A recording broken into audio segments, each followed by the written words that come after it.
इमाम अबू हनीफ़ा रहमतुल्लाह अलैह की बेमिसाल बसीरत। एक शख्स ने इमाम साहब से अर्ज़ किया कि मैंने कुछ रुपए एक जगह छुपा कर रख दिए थे, अब वो जगह मुझे याद नहीं आ रही है कि मैं क्या करूं। इमाम साहब ने फरमाया, कोई फ़िक़्ह का मसला तो है नहीं जो तुम मुझसे पूछने आए हो। फिर जब उस शख्स ने ज़्यादा इसरार किया तो इमाम साहब ने कहा कि आज तमाम रात तुम नमाज़ पढ़ो, इंशाअल्लाह कोई सूरत पैदा हो जाएगी।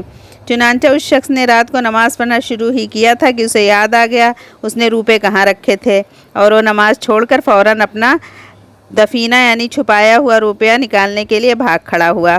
सुबह को दौड़ा हुआ आया और इमाम साहब को तमाम वाक़या सुना दिया। इमाम साहब ने फरमाया, हाँ, शैतान कैसे बर्दाश्त करता कि तुम सारी रात नमाज़ पढ़ते रहो, फिर भी तुम्हें चाहिए था कि तुम सारी रात नमाज़ पढ़ते रहते।